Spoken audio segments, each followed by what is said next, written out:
Well, we're gonna have to do something about the chicks. We probably shouldn't have weed eated right before putting them in here, but they have really ate this down.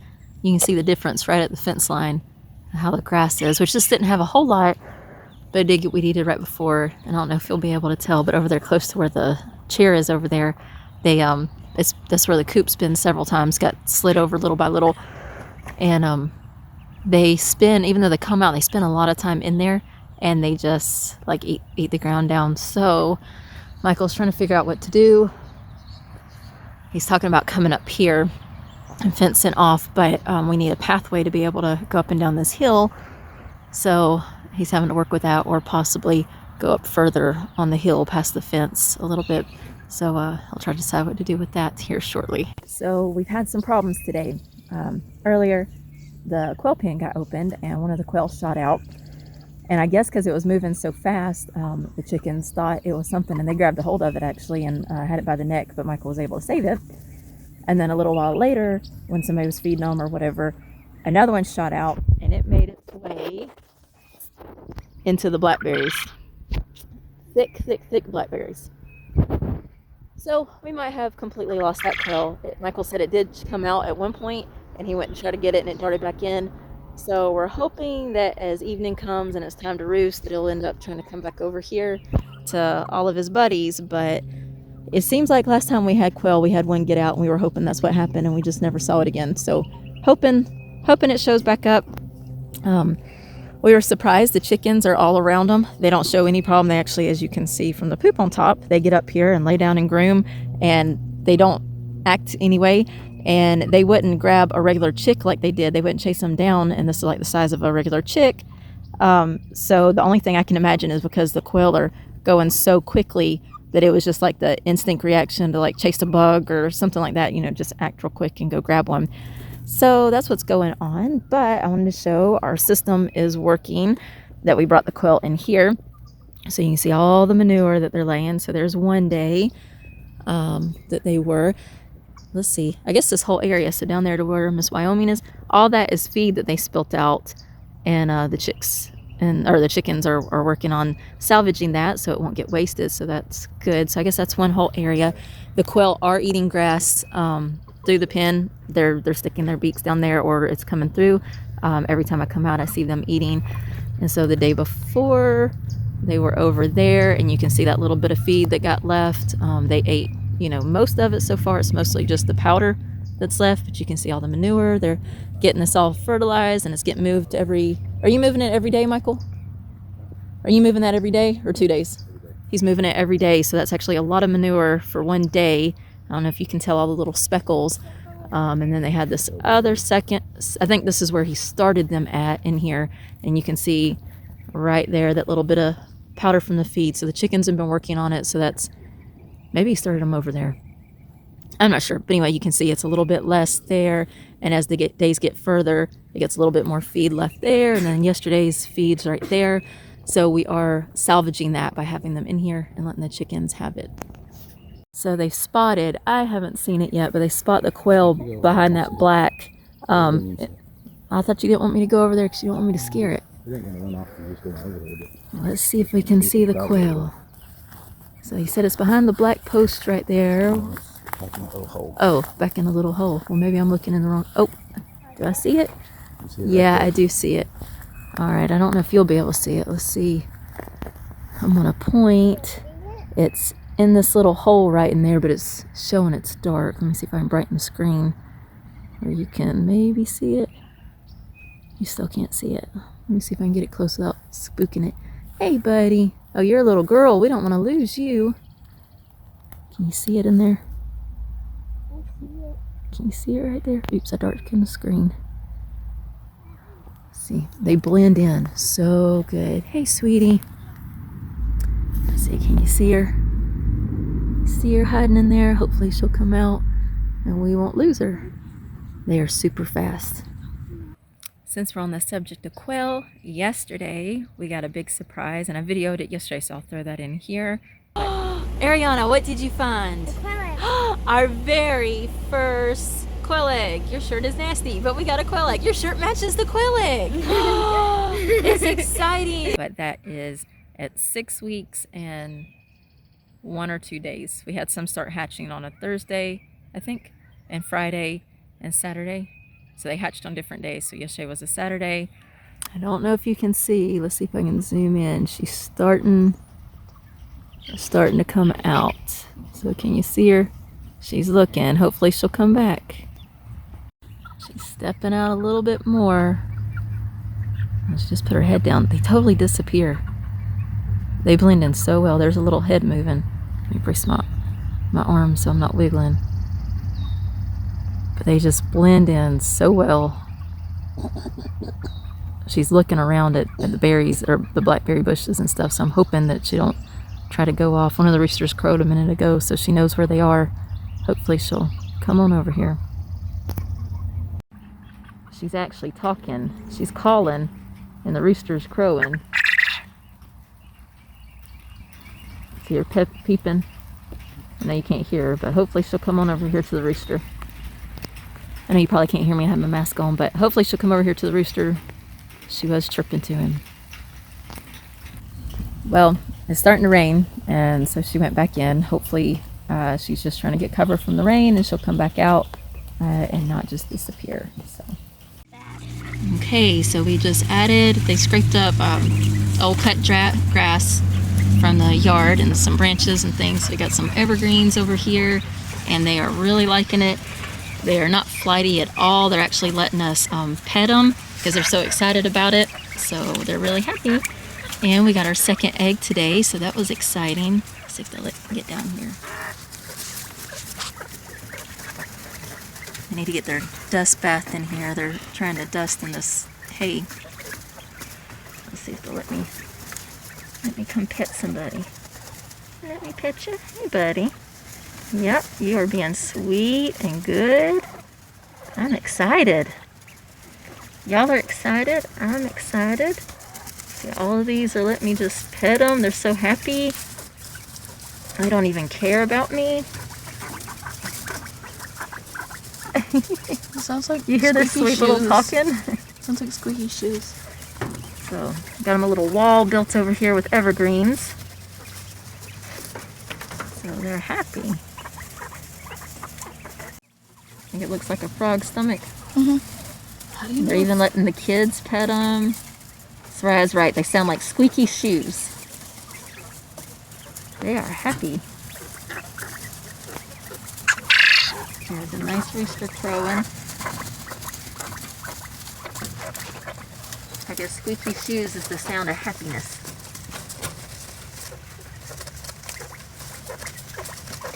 Sweet. I hope one of them lays in the nest. I'm sure they'll have a nest tomorrow for the next egg. So we got it thick on the corner, so hopefully they'll lay in that area. You probably can't hear me with my mask on, but with the hay I gotta wear a mask. So we're hoping that they will lay in the corners. My hands, or no, Soraya's hand's in the way. And make it easier to get, but Quail will just lay anywhere and everywhere, so who knows. But hopefully with all the bedding, they'll be happy to make an actual nest area. All right, let's see if they're still happy since they got all their new bedding in there. Hey, little Quailsers. We've been meaning to do it. We've been just falling behind. But we got a bowl of sand so they could dust in. We should have already done that. And I don't know if you'll be able to see through the thing. Looks like they're enjoying it. So one quail per bath, but I don't know if it's focused on her, but looks like she's enjoying it. So let's see what they're doing in here. All right. Excuse me, Mr. Rooster. I'm about to lift this up. You're just gonna stay on there? Well, hello there. Are y'all still liking it in there? Y'all still liking this new hay that we got you? You didn't crumpled it down. It was all nice and fluffy. I guess we'll have to get you some more. So they definitely liked it, and I couldn't believe how much they were letting us pet them.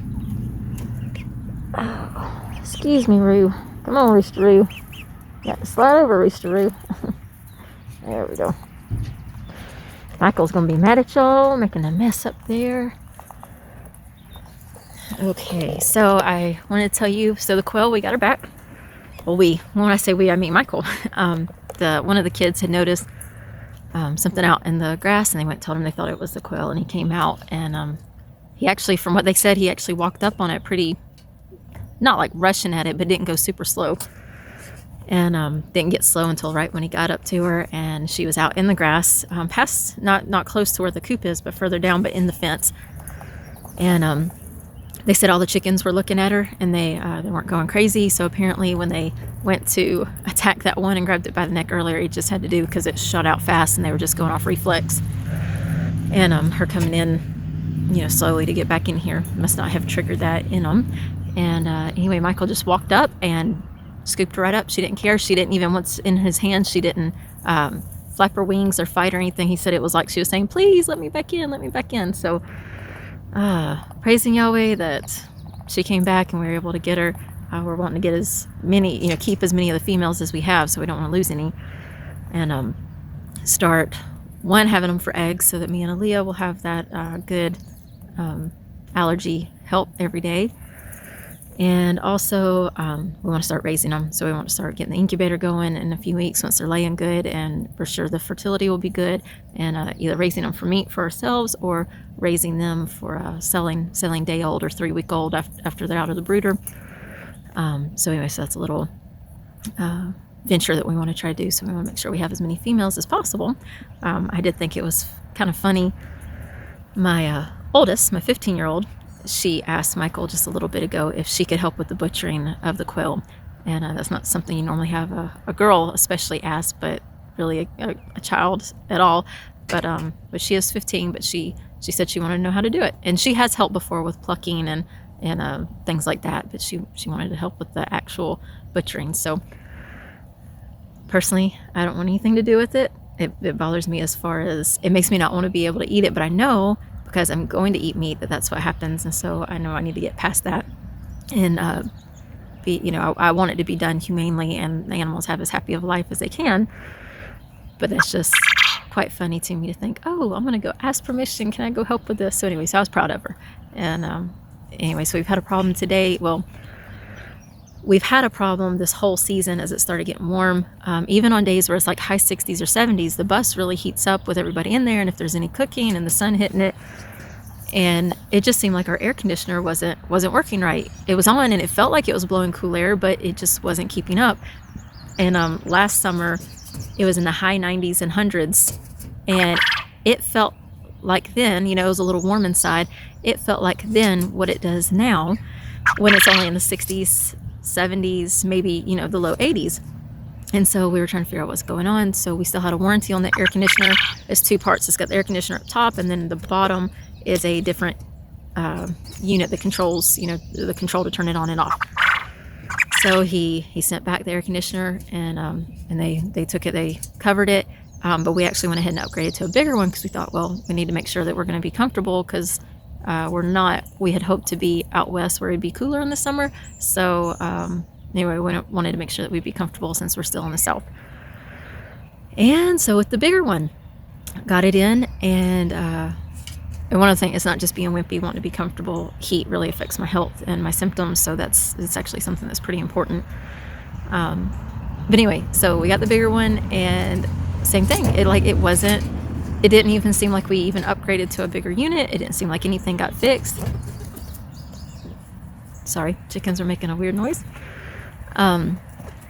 It just didn't seem like it did anything. So Michael started thinking, well, maybe it's the bottom part that actually, turns it hot and cold and turns that on. So he got that to fix that, and he put that in today, and immediately he said it felt cooler.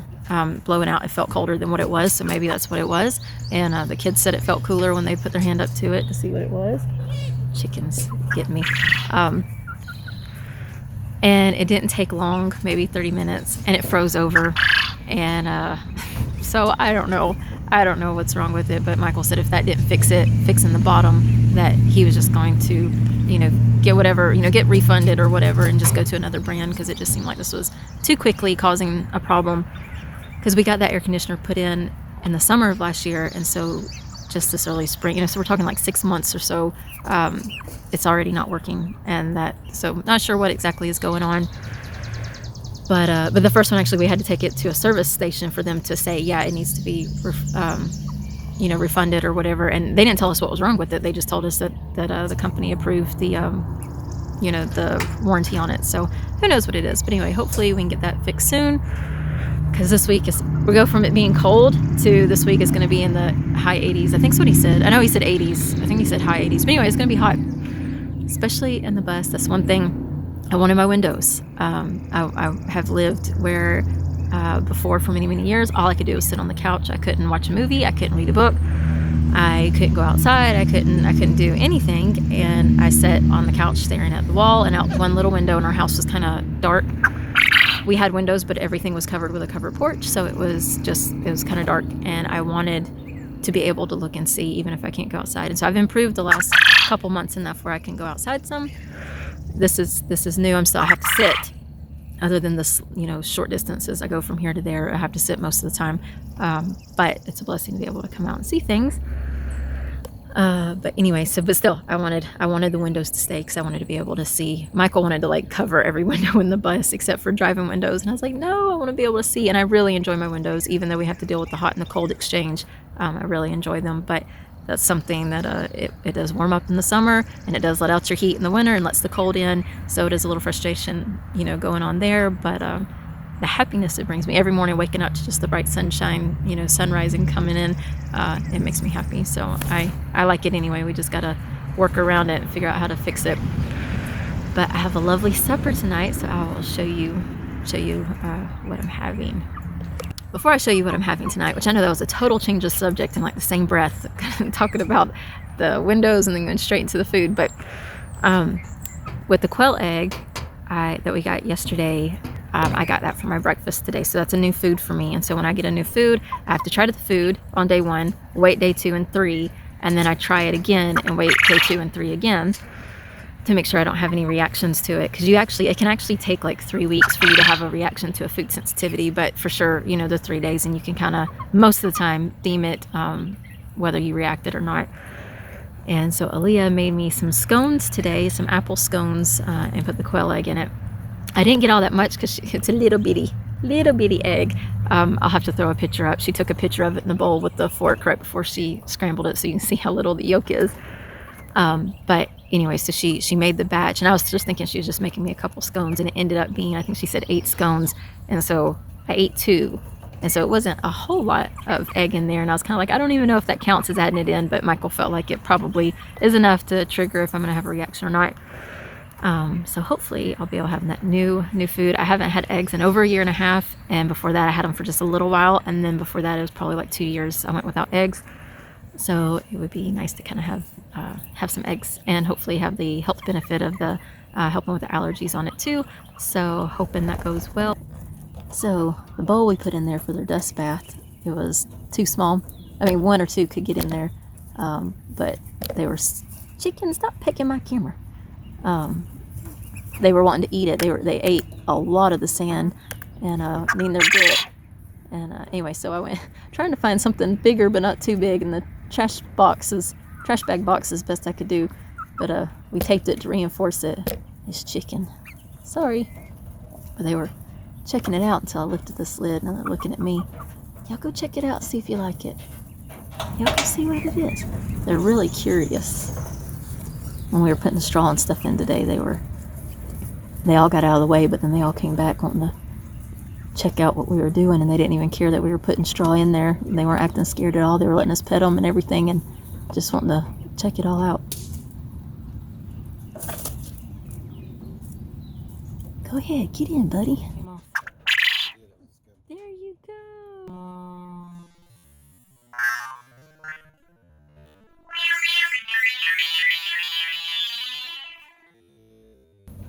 See one of them.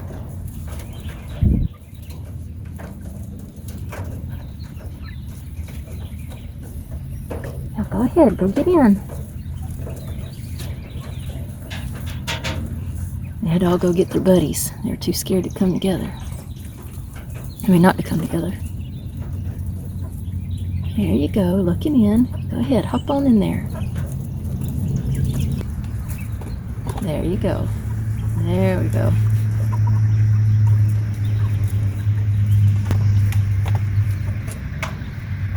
There you go. Now you're eating sand.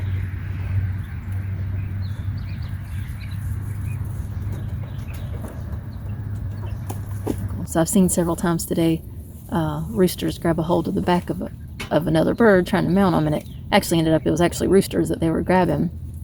But that's a good sign of the maturity. One we got the crowing anyway, but hopefully everybody will start laying eggs any day now.